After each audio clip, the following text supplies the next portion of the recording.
Hello everyone, good morning. আমি আজকে সকাল থেকে শুরু করলাম আমার ব্লগটা। কেমন লাগছে তোমরা কমেন্টে জানাবে, লাইক করবে। দেখো, আমার ওয়াশিং মেশিন তো খারাপ হয়ে গেছিলো, তাতে আমি এতগুলো জামা কাপড় দিয়ে দিয়েছিলাম, সেগুলো আমি হাতে ধুলুম, ধুয়ে সেগুলো শুকুর দিয়েছি। আমার ছোট ব্যালকনি কীরকমভাবে আমি জামা কাপড় শুকুর দিই দেখো। আর আমার সবুজ গাছগুলো তোমাদের কীরকম লাগছে একটু জানাবে। সবুজ দেয়ালের কালার, সবুজ গাছ লাগিয়েছি, এত সুন্দর লাগছে লুকটা। চলো, আমি জামা কাপড় শুকুর দিয়ে চলে এলাম। এবারে আমি ঘরদোরও গুছিয়ে নিয়েছি, দেখতেই পেলে তোমরা। চাদর বিছানো রয়েছে, ছেলে মেয়েরা সব স্কুলে চলে গেছে। আমি এবারে আমাদের সকালের নাস্তাও হয়ে গেছে, সকালে নাস্তা করে আমি আর এবারে রান্নার জোগাড় করতে হবে। দেখি, ফ্রিজে মাছ রাখা ছিল, কালকে রাতে মাছ নিয়ে এসেছিল, কালকে আর রান্না হয়নি। ওই মাছটা রেখে দিয়েছিলাম ফ্রিজে ধুয়ে, এখন বের করে নিই। পুরো বরফ জমে গেছে মাছগুলো, ডিপ ফ্রিজে রাখা ছিল না, ওই জন্য ওকে পানি দিয়ে এখন কিছুক্ষণ ওকে ভিজিয়ে রাখবো, তারপরে ওটাকে ধুয়ে নেবো ভালো করে। ধুয়ে রান্নাটা চাপাবো। কদিন ধরে এই দুদিন ধরে একটার পর একটা জিনিস আমাদের নষ্ট হচ্ছে গাইস। হ্যাঁ, খারাপ হচ্ছে। এসিটা খারাপ হলো, তারপরে এখন ওয়াশিং মেশিনটা, এসিটা তো সাকসেস হয়নি। কালকে একজন এসেছিল, দেখে গেছে। যেখান থেকে এসিটা নেওয়া হয়েছিল সেই দোকান থেকে একজন এসেছিল, দেখে গেছে। সে এখন কি হয়, এবারে ওয়াশিং মেশিনটাও আর চলছে না। দেখি, আজকে তো আসার কথা আছে দুপুরের দিকে, কখন আসে এখন। চলো, আমি রান্নাটা চাপিয়ে দিই, মাছটা ভেজে নিই।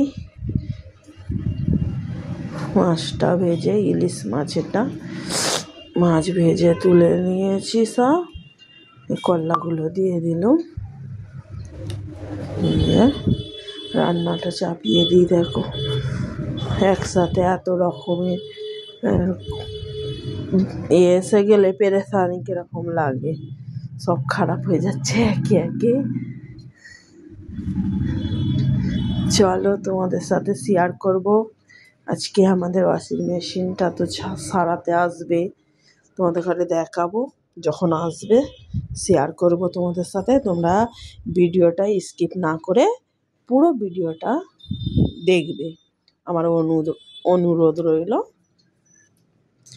একটুও কোনো জায়গায় ভালো লাগলে কমেন্ট করবে, লাইক করবে, সাবস্ক্রাইব করবে, আর কোনো ভুল হয়ে থাকলে ক্ষমা করবে। আমার মাছে আজকে একটু বেশি করেই পেঁয়াজ দিয়েছি, পেঁয়াজ দিয়ে করবো, ইলিশ মাছ দিয়ে পেঁয়াজ দিয়ে। অনেক রকমেরই রান্না হয় ইলিশ মাছের, কিন্তু কেউ খেতে চায় না আমাদের অত রকমের রান্না। এই পেঁয়াজ দিয়ে রান্না করলে এটাই পছন্দ করে। আর আজকে যেহেতু অন্য কোনো রান্না এর সাথে থাকছে না, সেরকম করলা আলু ভাজা আর মাছ দিয়ে পেঁয়াজ দিয়ে হবে, ওই জন্য পেঁয়াজটা একটু বেশি দিয়েছি, নাহলে একটু পেঁয়াজ কম দিলে ভালো লাগে।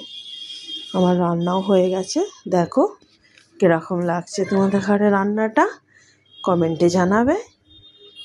আর আমার ওখানে ভাত, এবারে আমি গ্যাসের চুলোটা পরিষ্কার করে নিই। আমার তো রান্না হয়ে গেছে, করলা আলু ভাজা আর মাছ রান্না, মাছ দিয়ে পেঁয়াজ দিয়ে।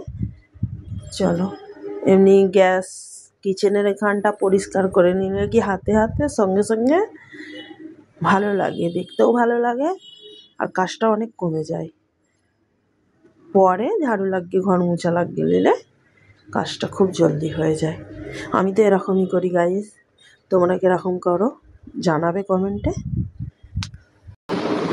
হ্যালো গাইস, আসসালামু আলাইকুম। ওয়ালাইকুম আসসালাম। কেমন আছো তোমরা? আলহামদুলিল্লাহ আমি ভালো আছি।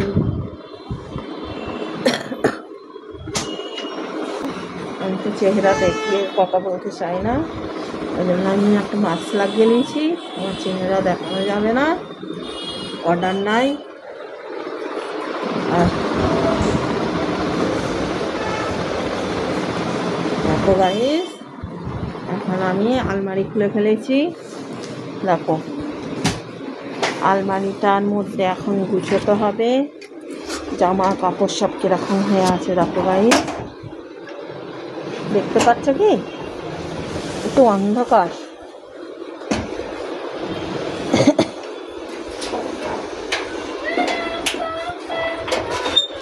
দেখো গাইস, দেখো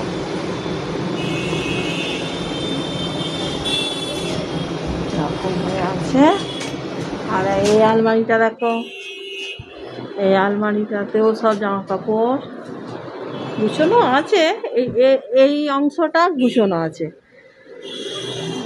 ওপরের অংশটা একটু সব ইধার উধার হয়ে আছে, এটা গুছোতে হবে। আর এই অংশটা তো আমার সারাক্ষণই ভসকানো থাকে। এই শ্বাসকষ্ট হচ্ছে আমার, এসব মাস্ক পরে আমার দম আটকে যাবার মতো হয়ে যাচ্ছে।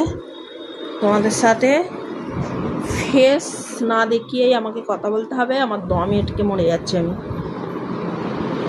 শ্বাস নিতে পারছি না। এটা আমার একটা আলমারি আর এটা একটা আলমারি। এই আলমারিটা ছোট আলমারি, যেটাতে বেশি জামা কাপড় নাই। এটা একটু বড় আলমারি, এটা পুরো নিচে তালার কাছে। চলো আমি একটু কিছু কাজ করে নিই, গুছানো গাছানো কিছু করে নিই, তোমাদের সাথে পরে দেখা হচ্ছে গাইস। এই গোসল করতে যা। দেখো গাইস, পেপার চলছে, বই নিয়ে বসে আছে, ফোন নিয়ে বসে। সাথে কি দুটো কাজ হয় বলো গাইস? পড়াশোনা হয়? তাহলে তোমরা কমেন্ট করে আমার মেয়েকে বলবে তো, ভালো ভালো কমেন্ট করবে তোমরা। দুপুরের খাওয়াটা এবার আমরা খেয়ে নিই। চলো বেশি শেয়ার করলাম না। এবারে এসে গেছে ইনি, 3টের সময় এসেছে, খেয়ে উঠেছি, সঙ্গে সঙ্গে দেখি ইনি আওয়াজ দিচ্ছে। আমাদের ওয়াশিং মেশিন সারাতে এসে গেছে। দেখা যাক ইনি পারে কিনা। সবই তো খুলে ফেলেছে, ওয়াশিং মেশিনের পুরো বডি খুলে ফেলেছে, ধরতে গেলে পিছনের বডি, ওপরের বডি সবই খুলে ফেলেছে। চেষ্টা চালিয়ে যাচ্ছে এখন, কি হয়েছে দেখো। দেখতে তোমরাও দেখতে থাকো আমার সাথে, কি করছে। আদৌ ইনি পারবে কি না দেখাই যাক। অনেকক্ষণই তো হয়ে যাচ্ছে এসেছে। আমি তো ভিডিওটা তো পুরো করিনি, কেটে কেটে করেছি। অনেকক্ষণ চেষ্টা করছে, দেখা যাক পারে কি না। অনেক রকম করে চেষ্টা করছে বেচারা, পারলো না, শেষকালে চলে গেল। এটা আমাদের গেট থেকে বেরিয়েই সিঁড়ি নিচে যাবার। দেখো খুলে খালে রেখে চলে গেছে, পারছে না। পরে আবার আসবে বলে গেছে রাতের দিকে 8টার সময় করে। আমার মেয়ে পড়তে বসে গেছে, ওর ম্যাম এসেছে 5টার সময় এসেছে, পড়তে বসেছে। দেখো সুন্দর টাইম, সন্ধ্যাও হয়ে গেল। এবার আমি একটু ব্যালকনির দিকে এসে বসে আছি, তোমাদের একটু ভিডিও শ্যুট করে দেখাবার জন্য এসেছি। দেখো এখানে ফুচকাওয়ালা এসেছে। আমি তো যখন ব্যালকনিতে এলাম দেখলাম ফুচকাওয়ালা, দেখে তো আমার মনটা এমন হচ্ছে ফুচকা খাওয়ার জন্য। ছেলেটাকে বললাম ফুচকা নিয়ে এনে দে তো। ছেলেটা বললো ঠিক আছে এনে দেবো, আমি যখন দুধ আনতে যাবো এনে দেবো। ফুচকা নিয়ে আসবে, খাবো। ফুচকা দেখলে তো ছাড়া যায় না, না?